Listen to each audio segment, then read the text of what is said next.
Hello, and welcome to Living the Tao. Hi, I'm Taoist Master Mikel Steenrod. And I'm Morgan, and thank you for joining us on our walk. Today we're going to discuss, briefly, Chinese herbs.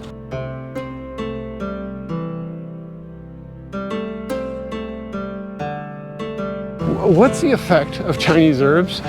Is it a qi effect or a chemical effect, or what's going on there?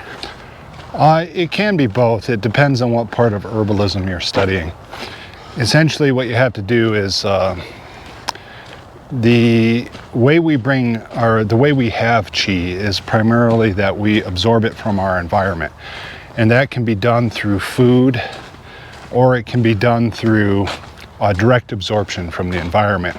For an average person, it will be done primarily through food. With training like with Qigong, for example, the amount that you can directly absorb from your environment will dramatically exceed what you can absorb from food.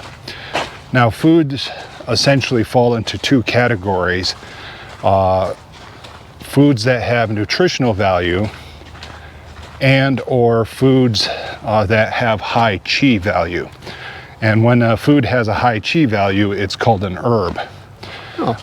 And so and another way of saying high qi value is to say that it has essence. All things have essence, but some materials have essence in highly concentrated energetic forms. Now, you can have foods that are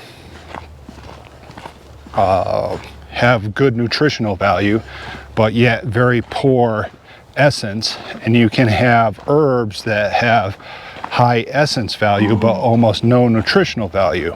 Or could even be poison to the body. Yeah. And let me tell you a little tale from college.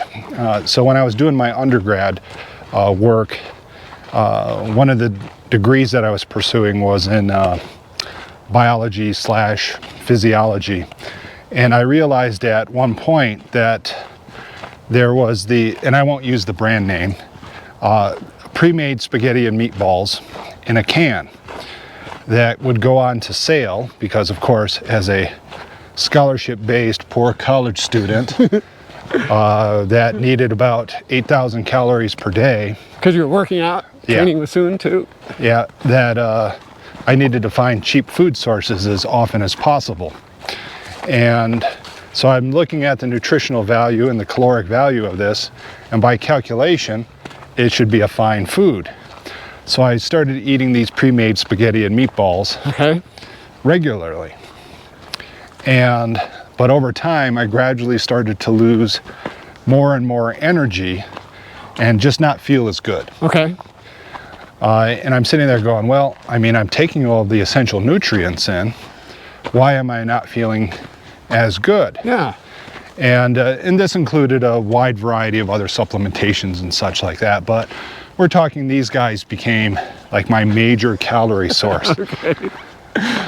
Like, I would buy them by the case and eat them. Oh my God. Very different from the organic food that I had grown up on from an organic farm. So I'm eating these things along and just like, you know, not looking very good, not feeling very good. No. But what I didn't realize is that because of the extreme processing of the food, the essence had been processed out of them. So while nutritionally they were sound, essence value wise, they were contributing very little qi to my system. So all the input qi that I had was primarily coming from the environment. And at that time, while it was larger than a typical person's intake, it still wasn't enough to compensate for all of my diet. And your demands were higher than the normal person too. Right. And so that situation can apply to most anybody. With an herb, what you're having is you have an item that has a very high essence value, but may or may not possess significant nutritional or caloric value to it. And so in some herbs have no real essence value to them, what they have is a biochemical value to them. And basically, they're kind of just a natural drug. Okay. They impact the biology, but they don't really impact the essence. And so they become essentially a kind of a natural plant substitute for what would also be a Western medication. Okay. And not a judgment, but those are the categories that things fall into. Yeah. So if a person is looking to build their qi, what they have to do is consume things that are high in essence. Now, usually the question I get at this point is, well, can't I do both? And it's like, yes. Both what? Can't I have a food that is both high in essence and high in nutritional value?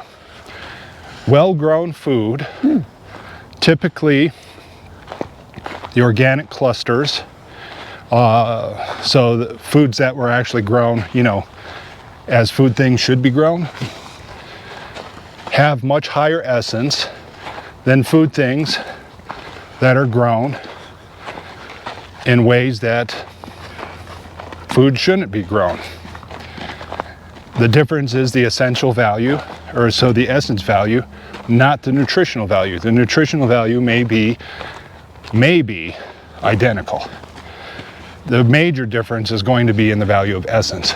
Like its ability to contribute to qi is going to be very limited at best. And that's the major difference. Okay. So the herbs that we have, the sort of the normal, let's say established herbs, these are items that have been proven to have a lot of essence and maybe have an effect on a certain system or organ. Well, keep in mind that Taoists in the pursuit of immortality drank, smoked, ate, rubbed on, placed up the bum, every imaginable substance known to man in every mathematical combination for a series of spurts of 200 years here, 300 years there, 200 years here, with the longest stretch being almost 600 years as a primary emphasis. So yeah, those things are fully known.